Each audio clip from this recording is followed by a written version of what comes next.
Yes, maligayang araw sa ating lahat. Welcome back sa panibagong presentation ngayon.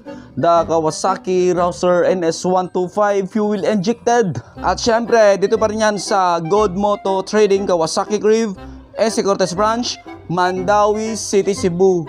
Yes, anyway, ang channel natin is nagbibigay ito ng basic informations tulad ng specs, features, at ang kanyang price nito. At kung bago ka pa lang sa channel ko guys, at kung sa tingin mo ay swak na swak ito sa'yo, welcome sa Ako Na Show TV.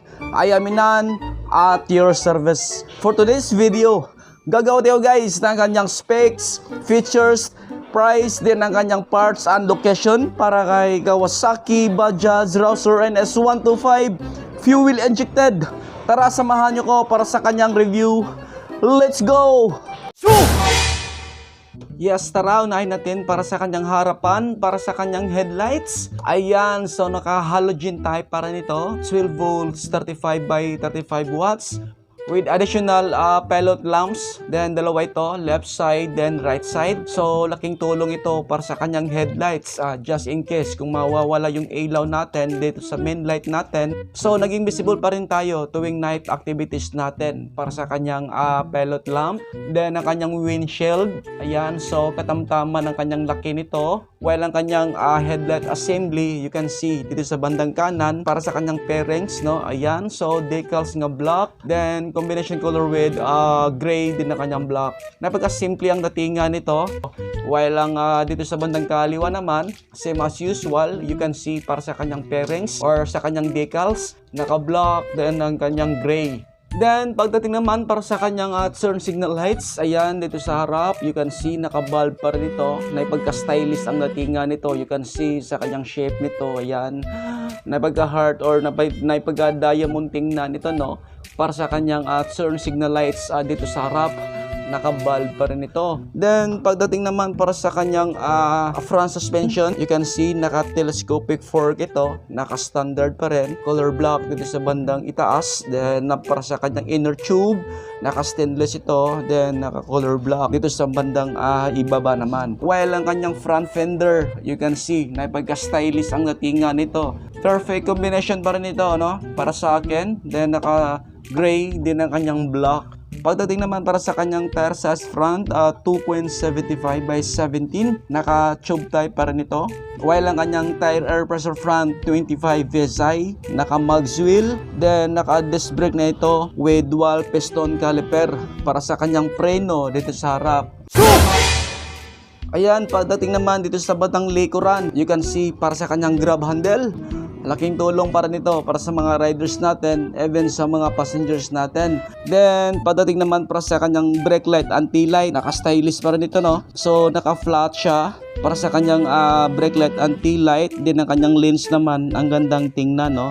While naka-LED na ito mga friends or ma'am sir, para sa kanyang brake light, anti-light. Then, para sa kanyang turn signal lights, no? Dito sa likod, naka-bulb pa rin ito. Naipagka-stylish pa rin ang datingan nito dahil sa kanyang hugis nito na ipagka-triangle tingnan. Then location naman ito para sa kanyang license plate lights. So bali iliwan ito para sa kanyang plate holder.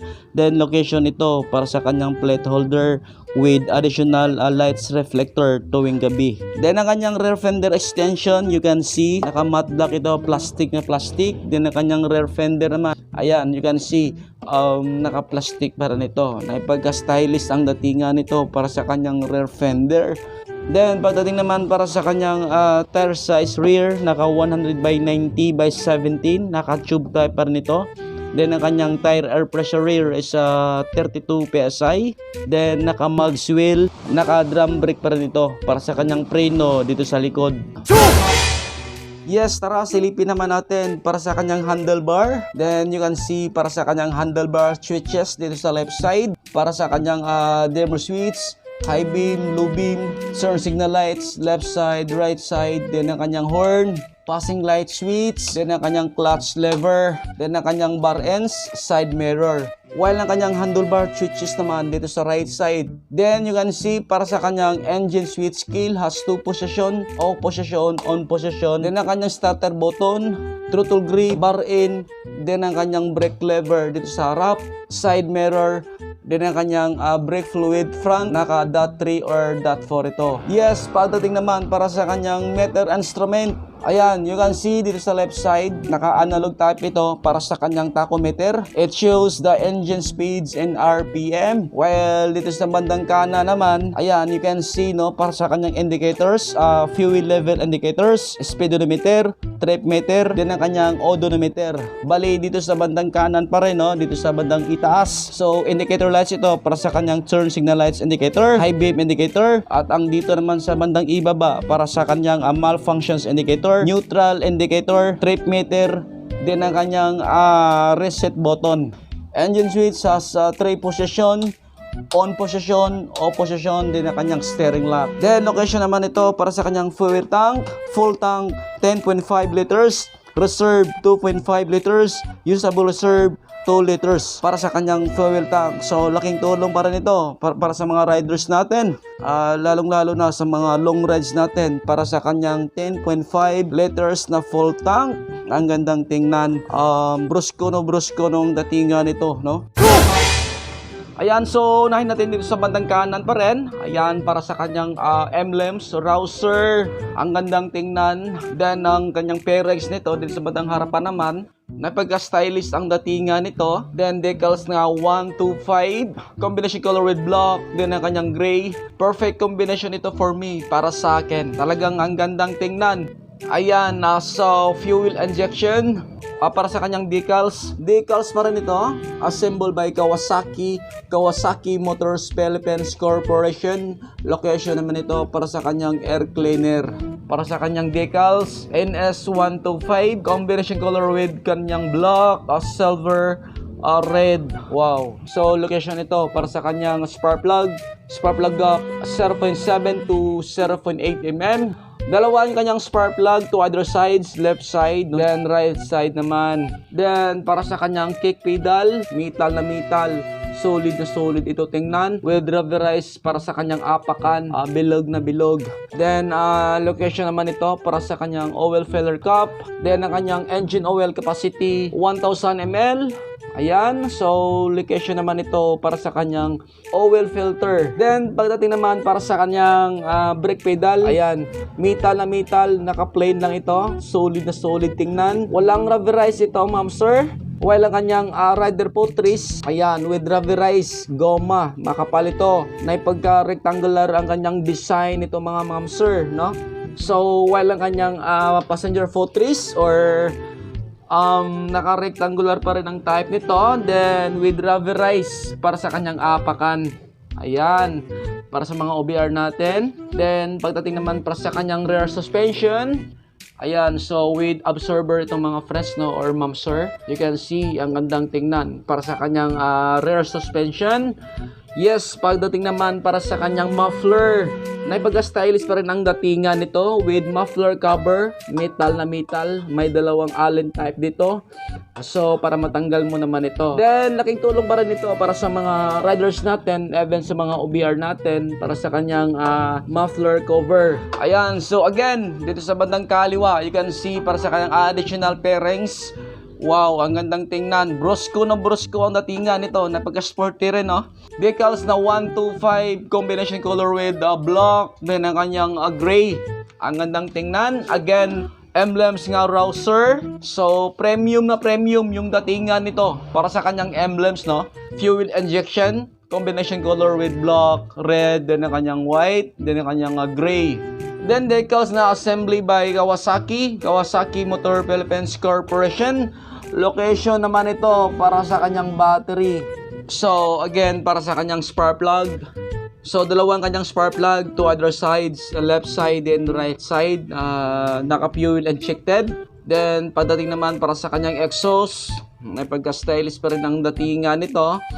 Then you can see para sa kanyang gear shift pedal, metal na metal with rubberized, bilog na bilog. Katamtaman ang kanyang laki nito para sa kanyang apakan. Walang kanyang gear shift pattern is naka one down, all up, From neutral, 1 down para sa first gear. Then up naman ulit para sa second, third, fourth, then 5 gear. While ang kanyang rider foot trees or foot pig. Ayan, so naka-rubberize ito. Rectangular ang kanyang design. Makapalit yung rubber mga mamster. Then para sa kanyang passenger foot trees, again, rectangular ang kanyang design with rubberized. Then, location naman ito para sa kanyang side stand. So, bali hindi ito umaandar kapag naka-side stand suite ka. Dapat naka-release ito. Pag ganyan ang kanyang position para maka-engine switch on ka. Then, location naman ito para sa kanyang center stand. Laking bagay, laking tulong para dito. Para sa mga basic functions natin. Halimbawa, kung mag-change stand ka doon sa harap. Even dito sa likod. So, kinakailangan pa rin natin ng center stand. Then para sa kanyang swing arm, naka-color black ito, metal na metal. Driver seats, then random ko ang kanyang napagka-rough. So bagay na bagay sa lahat ng mga textures ng mga pantalon natin. Wala kanyang tela, ramdam ko yung napagka-rough talaga. Bagay na bagay sa lahat ng mga textures pa rin ng mga pantalon natin. So meaning hindi ito dulasin mga mamsir. Engine type, naka 4-stroke, single cylinder, air-cooled. Bore stroke 52mm by 58.6 mm. Engine displacement 124cc. Alright, while ang kanyang idling speed 1,400 plus minus 100 rpm. Maximum power 12 PS 8,500 rpm. Maximum torque 10.8 Nm at 6,500 rpm. Yes, pagdating naman para sa kanyang dimension ito, ang kanyang length 1,195 mm. Overall width 765 mm. Then ang kanyang height 1,045 mm. Wheelbase 1,325 mm. Ground clearance 170 mm. Ayan. So pagdating naman para sa kanyang vehicle curve weight 125 kilograms. Then ang kanyang gross vehicle weight 200 kilograms. Vehicle curve weight together with the rider 75 kilograms. Again, maximum speed 95 km per hour. Naka-single ride 68 kilograms. Para kay Kawasaki Bajaj Rouser NS125 FI natin. And lastly, ang kanyang cash price 82,000 pesos. Down payment 7,900 pesos. Monthly installment for 3 years 3,896 pesos. Rebates 500. At syempre sa lahat ng mga interesado dyan, dito pa rin yan sa Gold Moto Trading Kawasaki Crib, SC Cortez Branch, Mandawi City, Cebu. Thank you for watching. Mat salam. Big shout out pala sa lahat ng mga supporters natin. Ayan, di ko naman lahat kayo maisa-isa. Talagang maraming salamat, lalong-lalo na sa mga cosplayer natin. Big shout out. Mabuhay po tayong lahat.